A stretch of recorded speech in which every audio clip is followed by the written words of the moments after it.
Hello students, स्वागत है आपका आपकी संस्कृत की कक्षा संस्कृत विद सीके में। आज हम पढ़ रहे हैं सुरभि कक्षा छठवीं और आज का पाठ है अष्टमः पाठः आधुनिक युगस्य आविष्काराः। आधुनिक युग के आविष्कार। चलिए प्रारंभ करते हैं। पहला है शीतलकम यंत्रम, जिसे हम क्या बोलते हैं, फ्रिज बोलते हैं, रेफ्रिजरेटर। तो उसी के बारे में पढ़ते हैं कि अधुना विज्ञानेन अति उन्नतिः कृता। आजकल विज्ञान ने बहुत अधिक उन्नति की है। तेषु शीतलकम यंत्रम प्रथमम् अस्ति। उनमें से शीतलक यंत्र जो है, ठंडा करने का जो यंत्र है, प्रथम है, पहला है। जनाः अस्य महतीम आवश्यकतां प्रतिगृहम् अनुभवन्ति। लोग इसकी महत्ता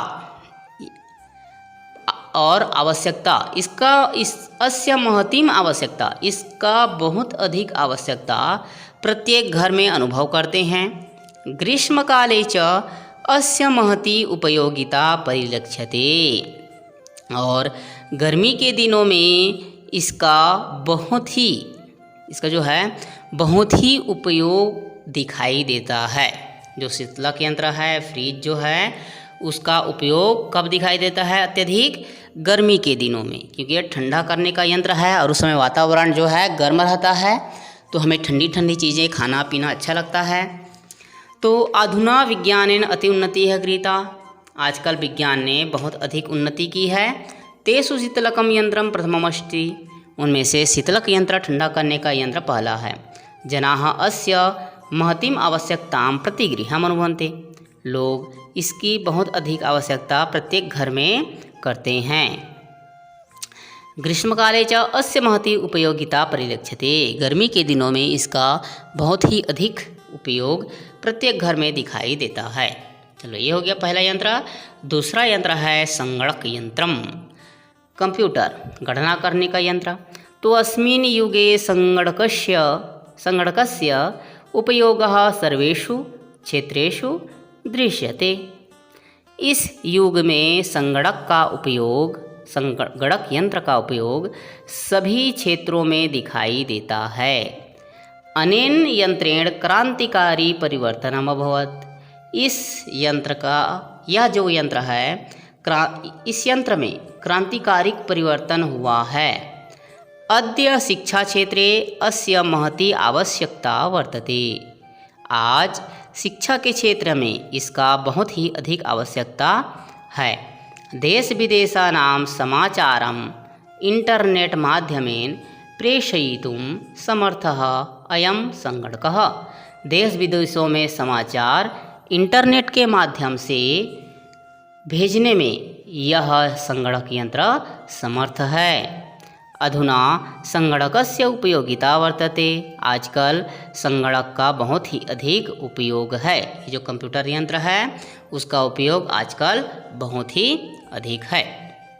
तीसरा, वायुयानम, हवाई जहाज। एतद् वायुयानम अस्ति। यह वायुयान या हवाई जहाज है। वायुयानम शीघ्रगामी भवति। वायुयान शीघ्रगामी होता है, तीव्र गति से चलने वाला होता है। अति द्रुत गत्याः गगने उड्डयति। यह बहुत ही अधिक तेजी से आसमान में उड़ता है। जनाः अनेन वायुयानेन दूरस्थानपर्यन्तं गन्तुं शक्नुवन्ति। लोग इस वायुयान से दूर स्थान तक जा सकते हैं। यह वायुयान है, हवाई जहाज है। वायुयान शीघ्रगामी होता है। यह अत्यधिक तेज गति से आकाश में उड़ता है। लोग इस वायुयान से दूर स्थान तक जा सकते हैं। अगला है आपका दूरदर्शनम, टेलीविज़न। दूरदर्शनम तो संपर्क साधनेषु दूरदर्शनम अत्याधुनिक साधनम अस्ति। संपर्क साधनों में दूरदर्शन अत्याधुनिक साधन है। प्रतिदिनं वयं नूतन समाचारं प्राप्नुमः।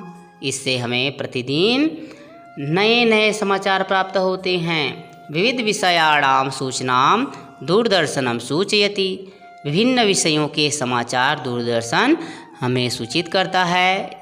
यथा जिस प्रकार जैसे क्रीड़ा, शिक्षा, विज्ञान, कृषि, व्यवसायादीनां विषयाणां समाचारः शीघ्रमेव जनैः प्राप्तुं शक्यते।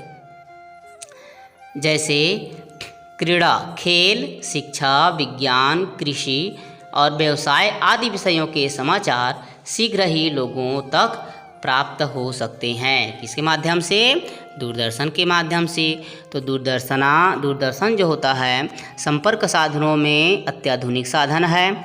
प्रतिदिन हम नए नए समाचार प्राप्त करते हैं और विभिन्न विषयों की सूचनाएं दूरदर्शन हमें सूचित करता है। जैसे खेल, शिक्षा, विज्ञान, कृषि, व्यवसाय आदि विषयों के समाचार शीघ्र ही लोगों तक प्राप्त हो सकते हैं या शीघ्र ही लोग प्राप्त करते हैं। पांचवा है रेडियो यंत्रम। रेडियो यंत्र। तो रेडियो यंत्रेण विविध समाचाराः भाषणानि गीतानि च श्रूयन्ते। रेडियो यंत्र से हम विभिन्न प्रकार के समाचार, भाषण और गीत सुनते हैं। अस्माभिः अनेन यंत्रेण अनेके शैक्षिक कार्यक्रमाः वैज्ञानिक प्रयोगाः च ज्ञायन्ते। हमें इस यंत्र से अनेक शैक्षिक कार्यक्रम और वैज्ञानिक प्रयोगों का पता चलता है, हमें ज्ञात होता है। रेडियो यंत्र से विभिन्न प्रकार के समाचार, भाषण और गीत सुनते हैं। हमें इस यंत्र से अनेक शैक्षिक कार्यक्रम और वैज्ञानिक प्रयोग का ज्ञान होता है। सातवां है चलित दूरभाष यंत्रम अर्थात मोबाइल फ़ोन। तो एतद् आधुनिकं चलित दूरभाष यंत्रं मोबाइल येन माध्यमेन कस्मिंश्चिदपि स्थाने विद्यमानः जनाः स्वमित्रैः सह वार्तालापं कर्तुं शक्नुवन्ति। यह आधुनिक चलित दूरभाष यंत्र मोबाइल है जिसके माध्यम से किसी भी स्थान पर विद्यमान या स्थित लोग अपने मित्रों के साथ वार्तालाप कर सकते हैं। इस मोबाइल के माध्यम से चाहे अपना मित्र कहीं पर भी हो, हम दूरभाष यंत्र या मोबाइल से बातचीत कर सकते हैं। अस्य यंत्रस्य ध्वनिः अतिमधुरा प्रतीयते। इस यंत्र की जो ध्वनि है, आवाज़ है, बहुत ही मीठी प्रतीत होती है, मधुर प्रतीत होती है। जनाः एतद् यंत्रं कोटरिकायां स्थापयन्ति। लोग इस यंत्र को कोटरिकायां मतलब होता है अपने जेब या पॉकेट में स्थापयन्ति रखते हैं। कोटरिकारतः बहिः निःसार्य जेब से बाहर निकालकर कर्णस्थले आनीय कान के पास लाकर जनैः स्वजनेन लोग अपने लोगों से, स्वमित्रेण अपने मित्रों से, स्वबंधुना अपने बंधुओं के साथ वार्तालापः क्रियते वार्तालाप करते हैं। अस्य यंत्रस्य उपयोगिता अधुना सर्वेषु क्षेत्रेषु अनवरतं भवति। इस यंत्र का उपयोग आजकल सभी क्षेत्रों में लगातार होता है। इस यंत्र का उपयोग आजकल सभी क्षेत्रों में लगातार होता है। वयम् अनेन यंत्रमाध्यमेन लिखित संदेशम अभिनंदन पत्रम च प्रेषयितुं शक्नुमः। हम इस यंत्र के माध्यम से लिखित संदेश और अभिनंदन पत्र भेज सकते हैं। बालक बालिकाश्च क्रीडन्तः आनंदम अनुभवन्ति। बालक बालिकाएं खेलते हुए आनंद का अनुभव करते हैं। एतद् यंत्रम इंटरनेट माध्यमेन अभिनंदन पत्रम, शोकपत्रम, संदेशपत्रम अत्यंत महत्वपूर्ण समाचारम प्रेषयितुं समर्थम। इस यंत्र से इंटरनेट के माध्यम से अभिनंदन पत्र, बधाई पत्र, शोक पत्र, संदेश पत्र और अन्य महत्वपूर्ण समाचार भेजने में समर्थ है। अधुना अस्य यंत्रस्य अति उपयोगिता अस्ति। आजकल इस यंत्र का बहुत ही अधिक उपयोग है। अतः एतद् यंत्र लोकप्रियम् अस्ति। अतः यह यंत्र लोकप्रिय है। अतः यह यंत्र अत्यधिक लोकप्रिय है। आशा है पाठ का अर्थ आपको समझ में आ गया होगा और वीडियो अंत तक देखने के लिए धन्यवाद। आगे के सभी वीडियो को प्राप्त करने के लिए, देखने के लिए पाठ अपने साथ यहाँ बने रहिए। धन्यवाद।